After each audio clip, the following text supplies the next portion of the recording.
ကမ္ဘာပေါ်မှာထူးခြားဆန်းပြတဲ့ယဉ်ကျေးမှုဓလေ့ထုံးစံတွေအများကြီးရှိပါတယ်။ဒီနေ့မှာတော့အင်ဒိုနီးရှားနိုင်ငံရဲ့တောင်ပိုင်းဆူလာဝေစီဒေသမှာရှိတဲ့ထူရာဇာလူမျိုးတွေရဲ့အံ့ဩစရာကောင်းတဲ့အစဉ်အလာတစ်ခုအကြောင်းကိုပြောပြပေးသွားမှာပါ။သူတို့ရဲ့ထူးခြားတဲ့ဓလေ့ကတော့တည်ဆုံးသွားတဲ့မိသားစုဝင်တွေနဲ့အတူနေထိုင်ခြင်းပါပဲ။ထူရာဇာလူမျိုးတွေဟာသူတို့ရဲ့ကွယ်လွန်သွားတဲ့မိသားစုဝင်တွေကိုအသက်ရှင်နေသေးတဲ့အတိုင်းဆက်ဆံကြပါတယ်။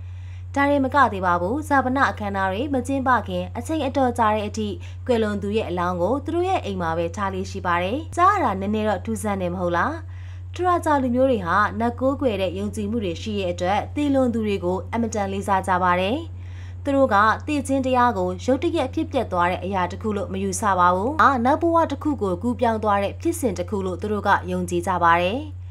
ကွယ်လွန်သူရဲ့အလောင်းကိုမပုတ်မတူအောင်ကာကွယ်ဖို့အတွက်သူတို့ဟာဖော်မြူလင်လို့ခေါ်တဲ့တာရှည်ခံဆေးကိုအသုံးပြုပါတယ်။ဒီလိုလုပ်ခြင်းအပြင်မိသားစုဝင်တွေဟာတင့်တော်တဲ့ဇာပနကိုလုံနိုင်တဲ့အချိန်ထိကွယ်လွန်သူကိုသူတို့ရဲ့အိမ်မှာပဲနှစ်ပေါင်းများစွာထားရနိုင်ပါတယ်။သူအတူနေထိုင်တဲ့ကာလအတွင်းမှာမိသားစုဝင်တွေဟာကွယ်လွန်သူကိုနေ့တိုင်းအစားအသောက်တွေရေတွေပေးသလိုပဲအဝတ်စားတွေကိုလည်းပုံမှန်လဲလှယ်ပေးပါသေးတယ်။ဒါဟာတကယ့်ကိုထူးခြားတဲ့ချစ်ချင်းမြတ်တာနဲ့လေးစားမှုရဲ့ပြရုပ်တစ်ခုပါပဲ။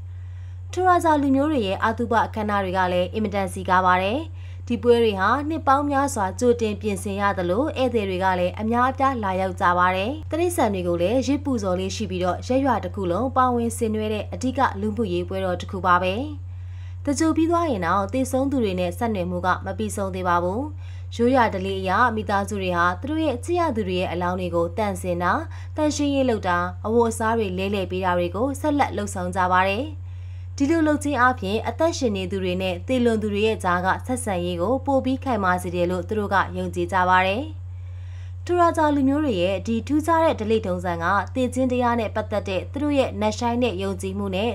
ချစ်ခင်မြတ်နိုးရသူတွေကိုဘလောက်အထိတန်မိုးထားတယ်ဆိုတာကိုပြသနေပါတယ်။ဒါဟာတကယ်ကိုလိလာစရာကောင်းတဲ့ယဉ်ကျေးမှုအစဉ်အလာတစ်ခုပါပဲဒီအကြောင်းအရာနဲ့ပတ်သက်ပြီးတော့ဘယ်လိုထင်လဲပြီးတော့ဒီလိုဓလေ့ထုံးစံကိုရောဘယ်လိုမြင်လဲဆိုတာကို comment မှာပြောပြခဲ့ပါနော်